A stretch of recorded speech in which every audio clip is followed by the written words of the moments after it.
Les auditeurs des Europe 1 ont eu la désagréable surprise de constater que l'émission Les Grandes Voix n'a pas été diffusée samedi. Un choix qui relèverait, peut-être, de Vincent Bolloré.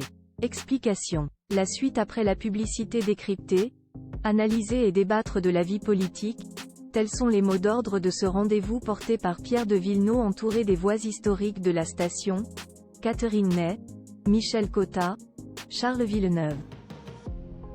Chaque samedi, ils mettent leur expertise et leur connaissance de la vie politique au service des auditeurs. Voilà ce que sont les grandes voix des Europe 1 ou plutôt ce qu'elles étaient. En effet, coup de tonnerre dans le monde de la radio, l'émission a été interrompue du jour au lendemain et ce, sans prévenir les auditeurs.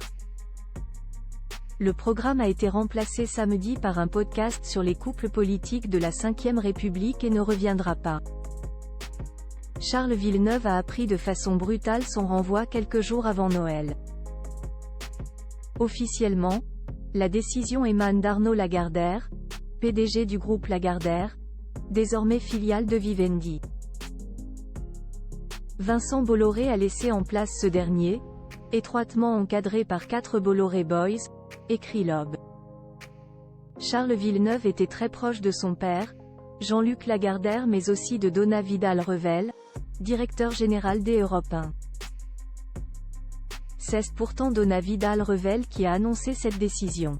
Sa réunion avec Michel Cotta, Gérard Carrérou et Catherine Ney s'est tellement mal passée que les 3 autres membres des Grandes Voix ont décidé de rendre l'antenne par solidarité. Voilà pourquoi il n'y a pas eu d'émission samedi. Qui se cache donc derrière cette décision? L'Aube pense à une possible vengeance.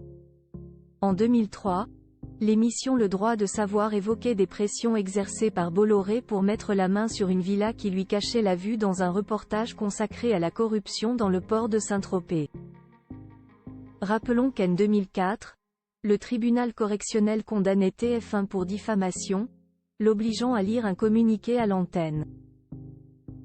Le journal prétend qu'il pourrait aussi s'agir d'une vengeance concernant Geoffroy Lejeune, ex-rédacteur en chef de Valeurs Actuelles, licencié par son actionnaire Iskandar Safa, soutenu par Charles Villeneuve, président de la commission éditoriale, il est à présent directeur du JDD. La suite après la publicité. La suite après la publicité.